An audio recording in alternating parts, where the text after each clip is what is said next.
The following podcast is part of a certified educational activity titled Moving HCM Excellence into the Fast Lane, Harnessing Technology to Reconfigure Clinical Workflows in an Academic Medical Center. Access the entire activity and complete the post-test at peerview.com/XBK860. Downloadable slides and practice aids are also available. Hello and welcome, and thank you for joining us today. I am Mohammed Alani, a cardiologist specializing in heart failure and cardiac imaging. I have the privilege of directing the hypertrophic cardiomyopathy program here at the University of Florida. I am joined today by my colleague, Ms. Shelley Beldock, an experienced heart failure nurse practitioner who plays an essential role in our program's multidisciplinary team.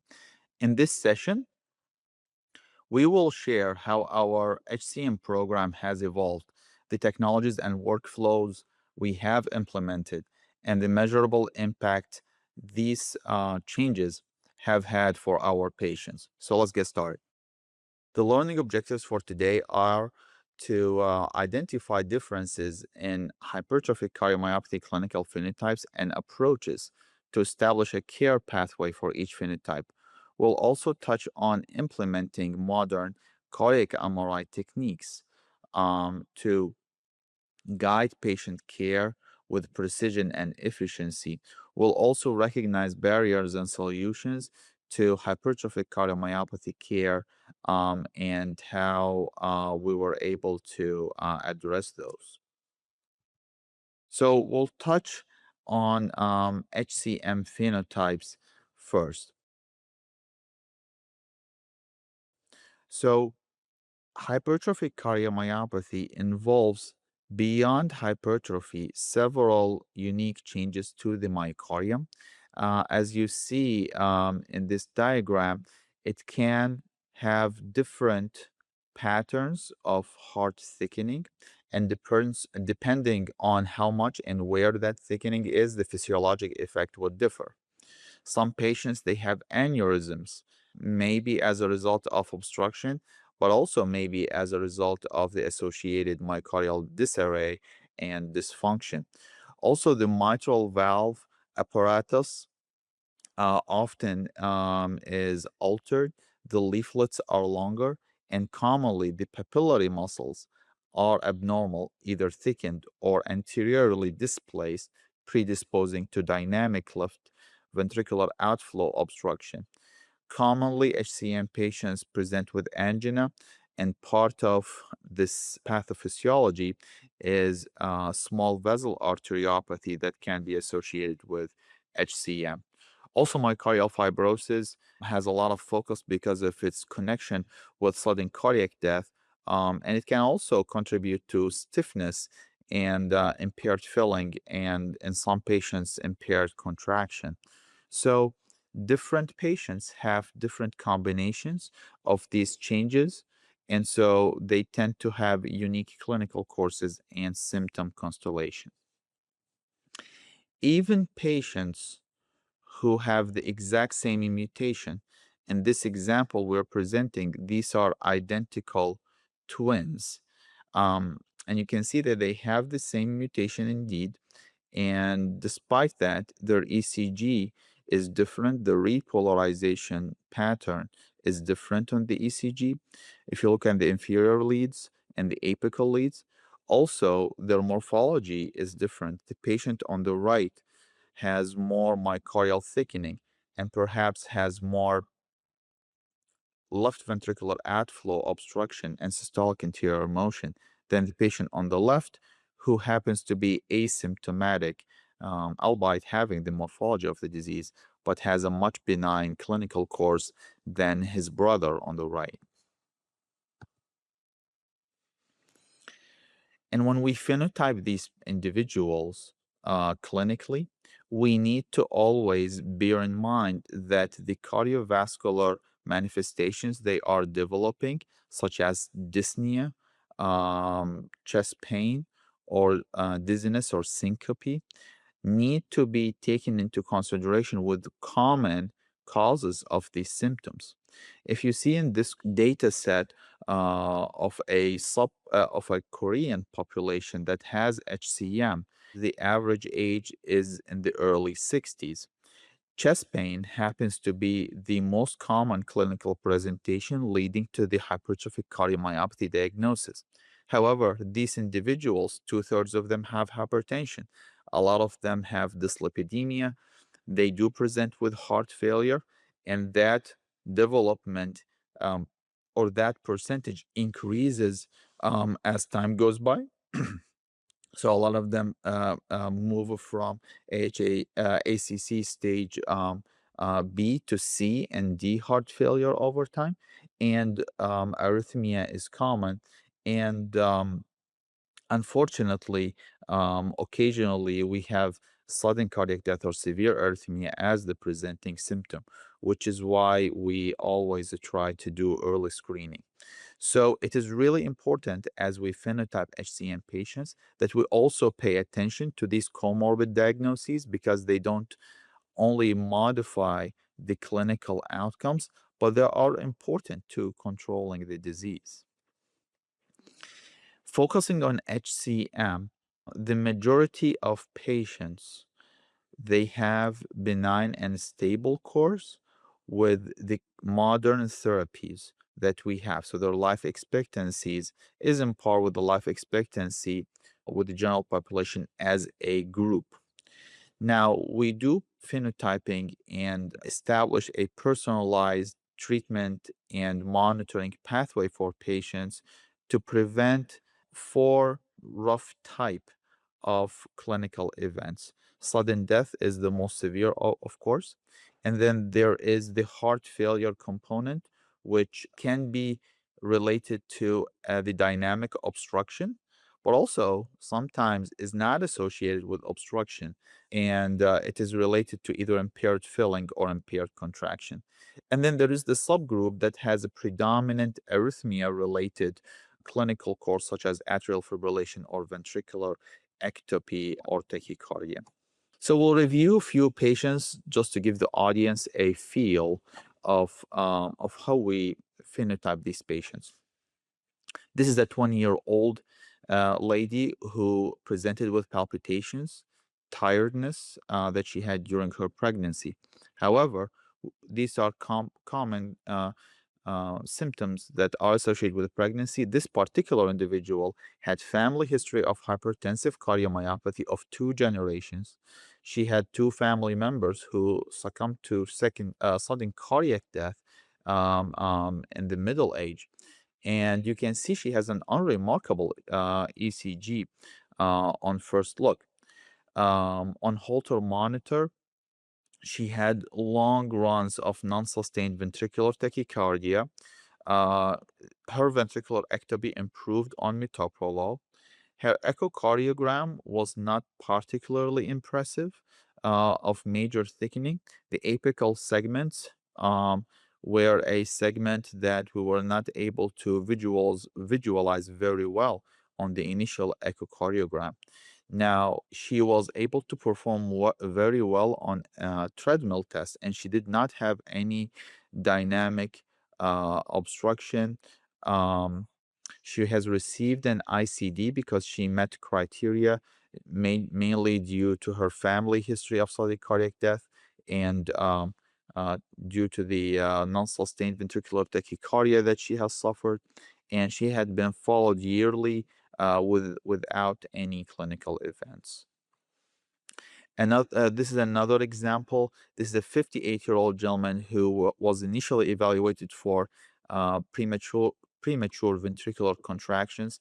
The initial echocardiogram was normal. An initial MRI was interpreted as normal with mild to moderate thickening that did not meet HCM criteria. Genetic mutation, genetic analysis revealed dysmoglein 2 mutation, and he did not have any heart failure symptoms. Later, um, he developed paroxysmal atrial fibrillation, and then MRI was repeated 3 years later. And you can see here in the follow-up MRI on the lower left that the myocardial thickness increased. and dramatically over 3 years. And also, his ECG has changed. It has evolved to a highly abnormal repolarization. He had non-sustained ventricular tachycardia on monitoring. So the patient received an ICD, and initially his AFib burden was low. However, later it became very symptomatic. So he underwent pulmonary vein isolation via cryoablation, which was effective, and he is on Xarelto for stroke prevention. And his BNP was mildly elevated. However, he was active. He exercised routinely on treadmill without limitations. Another patient had a predominant left ventricular outflow obstruction. You see here that most of the thickening happens in the septum.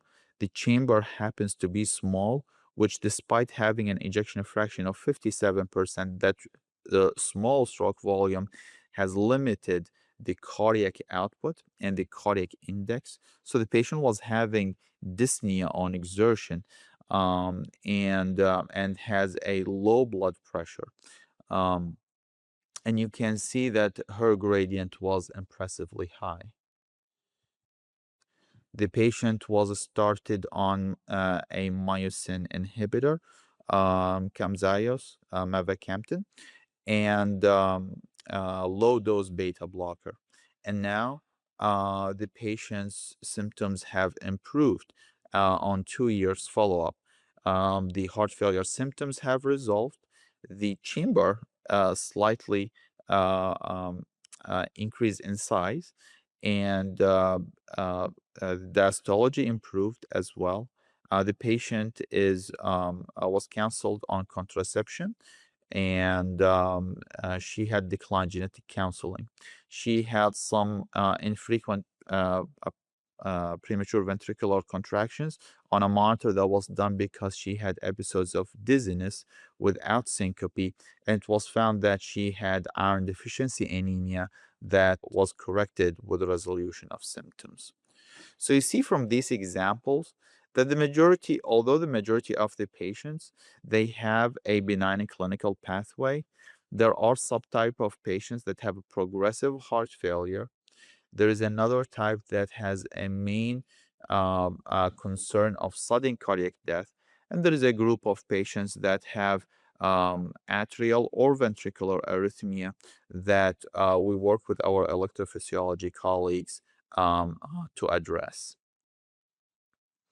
Now, how can cardiac MRI help us in establishing these profiles? We have mentioned repeatedly in these patients how we used cardiac MRI to phenotype them. So as we mentioned in the population example, that the majority of the average age of HCM population is in the early 60s or maybe late 50s. And in this age group, um, the differential for myocardial thickening is wider than hypertrophic cardiomyopathy. So MRI helps us differentiate HCM from hypertension, amyloidosis, or inborn errors of metabolism as causes of the myocardial thickening. The AHA guidelines provides guidance on how to diagnose hypertrophic cardiomyopathy. Because this is a lifelong diagnosis, this step is crucial. And the AHA guidance defines 15 millimeters or more anywhere in the left ventricle as the threshold to diagnose myocardial hypertrophy in adults. And if the patient has a strong family history or a known mutation, then 13 to 14 millimeters is enough to establish the diagnosis. So the first challenge that is common in our daily practice to pay attention to is where we make this measurement. Commonly, this measurement is made in the three-chamber view. either by echo or by MRI. However, this view can cut the septum in an oblique way, not in a perpendicular way, resulting in overestimating the septal thickness. You see in this example, if we change the measurement view from three chamber to a perpendicular short axis view, we can get a smaller measurement of 15 millimeters if we include the trabeculations. And if we exclude the trabeculations, we get to 12 millimeters, which would have gotten the patient out of the range of the guideline threshold for HCM. Now, also, there is often variations between echo and MRI. On the graph, you see that the delta of the LV wall, of the maximal LV wall thickness between MRI and echo can be more than 5 millimeters in the same patient. And this difference tends to happen even more with more variability as the myocardium gets thicker. This is a very well done study where pairs of MRI and echo images of the highest quality were selected and were presented to 70 readers at 6 national conferences.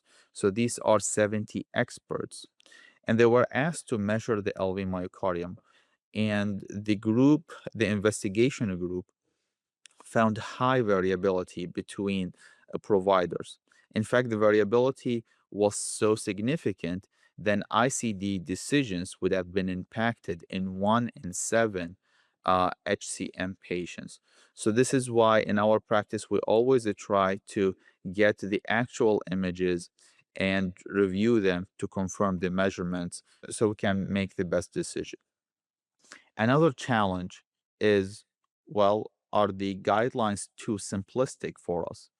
Because the heart shape is not uniform. The left ventricle has a unique shape where apical segments normally get thinner. The heart tapers in thickness as we move to the apex. So if you compare these two patients, the patient on the top has a frank hypertrophy, has in all segments of the myocardium. And if you examine the ECG, the repolarization is wildly abnormal. And if you look at the 17 segment AHA diagram, you see that the thickness meets the AHA cutoff for hypertrophy in the majority of the segments. However, the patient in the bottom has left ventricular hypertrophy. However, most segments are at or just below the threshold, the AHA threshold for LV hypertrophy. So is that patient a hypertrophic cardiomyopathy patient or not? The answer comes from data from the UK Biobank, where they analyzed the thickness of the 17 segments of the myocardium. And in red, you see that in healthy volunteers, as we move from the base to the apex, the wall thickness decreases. And so if we establish the upper limit of normal per segment, we see that basal segments are expected to be thicker than the apical segments. And so this group from this large population established upper limits of normal, and these can even be indexed to body surface area. And you can see that in patients who have apical hypertrophic cardiomyopathy, there is a relative apical hypertrophy compared to the basal segments, which is depicted in the green line. And those patients likely have pathologic hypertrophy of the apical segments.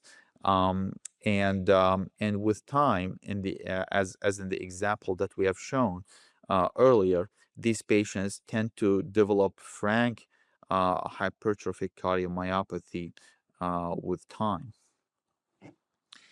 So MRI is very helpful in this population. Not only it allows us to make accurate measurements of the myocardium because of the resolution, but also it helps us assess the myocardial function, the stroke volume, the cardiac output of the left and of the right ventricle, which sometimes can be affected by hypertrophic cardiomyopathy.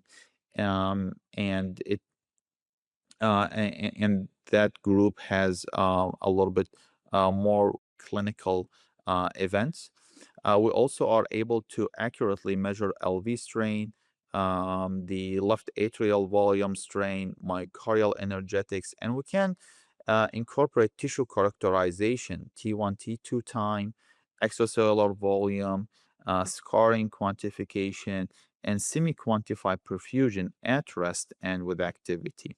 An example of why these measurements can be important is the recent recognition that inflammation, as measured, depicted by edema on MRI, you see this is a T2 map, which correlates with edema in the myocardium, and late gadolinium enhancement in the gray pictures displayed here. And so the edematous area, they correspond to also the late gadolinium enhancement area. So these areas are not only, they don't only have scarring, they have on some type of ongoing edema.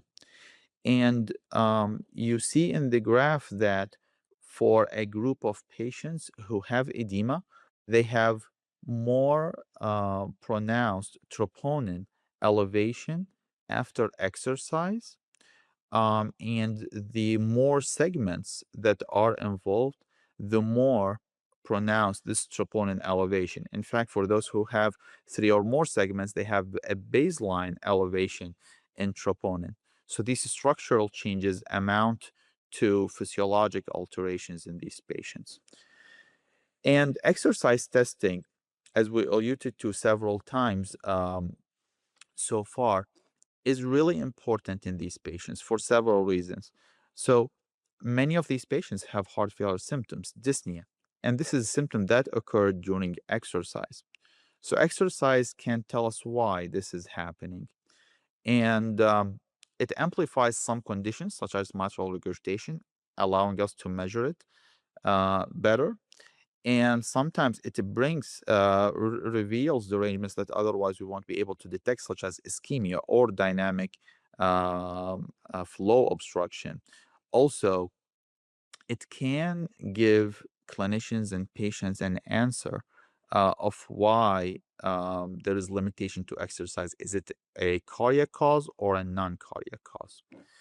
So to combine the benefit of MRI and exercise, we have implemented in our program the use of exercise MRI, where we use an ergometer to test patients while on the MRI machine. And this is an example of a patient, short axis cine, that occurred before exercise at 50 watts of exercise and at 150 watts. And we are able to make not only qualitative but also quantitative measurements of LV and RV function and myocardial flow during exercise, which is a unique feature because other imaging modalities with exercise that we have in cardiology images the heart before and after exercise, not before and during exercise. So MRI is unique to allow us to measure, to image the heart and measure its function during the exercise. And you see here the quantitative analysis for this particular patient at rest and at peak exercise, that ejection fraction decreased for the left and the right side slightly at peak exercise. The LV got smaller, and these are non-physiologic or maladaptive responses to exercise. We also performed perfusion, and we have detected transmural perfusion defect in the basal septum, which is the area that is thickened in this patient. So the thickened area was also ischemic. Also, there was relative hypokinesis of the thickened area, and the stroke small volume decreased. Now, the heart rate did reach target heart rate, and so the patient did augment their cardiac output, but we know that this augmentation did not occur because the heart's pumping more blood per beat, but because of the heart rate. So we know then this patient's exercise performance will be limited by their heart rate. Their peak LVOT gradient was actually did not increase with exercise. In fact, it decreased because that basal septum became hypokinetic. So they did not meet the dynamic obstruction on exercise. Um, and their mitral regurgitation actually did not increase with exercise. So not only MRI, exercise MRI is useful, but it's also convenient to patients and it improves healthcare utilization. So this one test can tell us so much about the cardiac structure and function and can obviate the need of doing several other tests. Most of our patients, they have had at least an echocardiogram by the time they are referred to our clinic. And so we have that baseline echocardiogram. And sometimes we have the report, and sometimes we have the luxury of having the images. Um, but doing an MRI, exercise MRI up front when appropriate for these patients helps us save a resting echo, an exercise stress echo, sometimes a perfusion scan, myocardial perfusion for those who have chest pain, because we can assess perfusion with MRI as well with high specificity and sensitivity.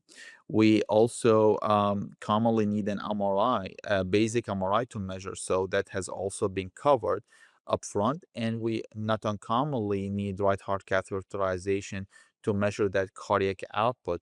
So doing an MRI can help us get most of the data from all of these tests combined just in one test. And if further elucidation of extra data from any of these tests is needed, then those can be scheduled. So it can save patients a lot of resources, time, and patient factors, and allows us to put the patient on the right pathway early on. And from here, I'll turn it over to my colleague to tackle how we were able to use these methods to improve the quality of our program. Thank you, Dr. Alani. So we've heard the benefits of cardiac MRI. How did we at UF Health use this to improve patient care? Our quality improvement project, for the background, our hypothesis was a system to create a system to phenotype HCM to enhance the patient experience, reduce treatment initiation time, and lower costs by avoiding unnecessary tests. We identified multiple challenges in our department. We had fragmented care, outdated diagnostic workflows, which led to prolonged diagnostic timelines, and quite frankly, patient frustration. A lot of our patients come from many hours away, and having that delay was very frustrating for them, having to come back for multiple tests or multiple appointments. So, the goal of our project was to modernize the HCM diagnostic and care pathways at UF Health to streamline coordination across primary, specialty, and subspecialty practices. So, as previously discussed, we introduced the exercise cardiac MRI to reduce diagnostic delays and expedite disease modifying treatment initiation. Our long term vision at UF Health is to position ourselves as an HCMA center of excellence for sustainable leadership in HCM care. So we developed care coordination among mental health providers, women's health, local physicians, included genetic counseling, multiple cardiac disciplinaries, including pediatric cardiology in our EP department, included clinical pharmacology, and developed the use of the exercise MRI. Our methodology, we installed MRI compatible pedal ergometer, and integrated modern processing software to be able to obtain real-time exercise cardiac MRI data with functional and hemodynamic quantification. We redesigned almost our entire workflow. We created order sets that automatically triage patients being referred to our heart failure department to go into a separate workflow for hypertrophic cardiomyopathy. Multidisciplinary assessments on the same day, so if possible, they were able to see our genetic counselor the same day we saw them in clinic.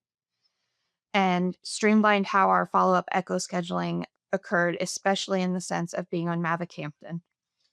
We integrated smartwatch data monitoring of blood pressure, heart rate, exercise into our patient record. So their data went straight from the watch into our EMR.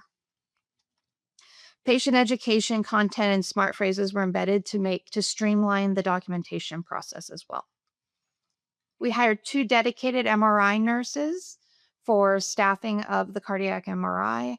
Our specialty pharmacy took over the prior authorization process for mavacamten, and a patient education coordinator was involved to focus on the education material we were providing to our hypertrophic cardiomyopathy patients.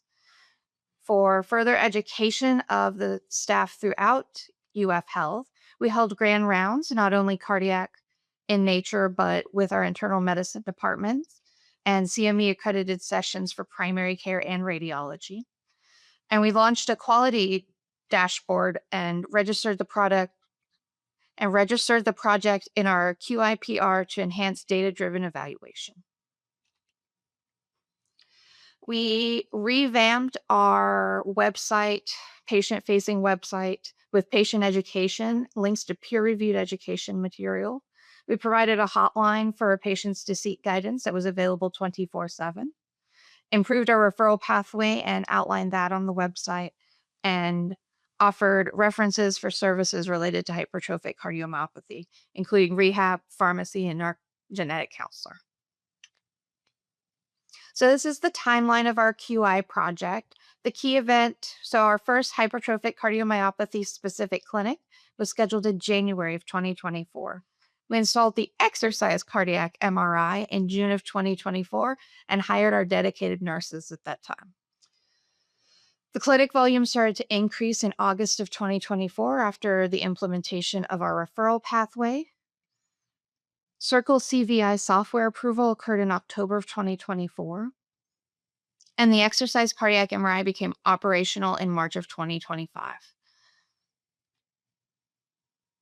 Key implementations for our QI project included the exercise cardiac MRI, which we installed in July of 2024, trained the staff, trained the MRI technicians on this, integrated that diagnostic workflow for ordering that cardiac MRI and specifying that it was an exercise MRI to streamline the scheduling for that, and updated software for the analysis and billing processes.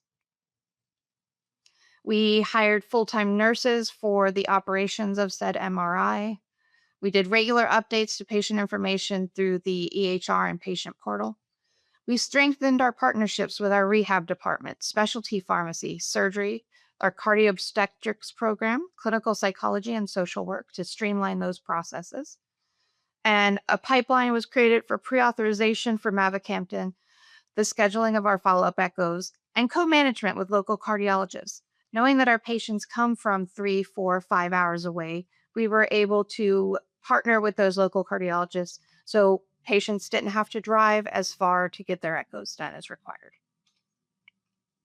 This is an example of the referral, as you can see here. There, where it asks for reason for referral, we included an option to click hypertrophic cardiomyopathy, so those could be prioritized. So the patients referred in April of 2025. We analyzed that data. Initial data inclusion included adult patients seen at our UF Health physician practices who had had a transthoracic echocardiogram ordered within the past 2 years. And the ordering site was primarily our primary care department, orthopedics, sports medicine, or cardiology. As you can see, there were 276 patients that had had an echo ordered in that time frame. Current patients with that test ordered in the past 12 months was 178, and 34 were referred to our hypertrophic cardiomyopathy department with suspected HCM. So of the 178 patients with that echocardiogram after April 1st of 2024, 34 were referred to our department, 26 were scheduled in our HCM clinic, and 16 had a cardiac MRI and EKG. 15 were evaluated for hypertrophic cardiomyopathy.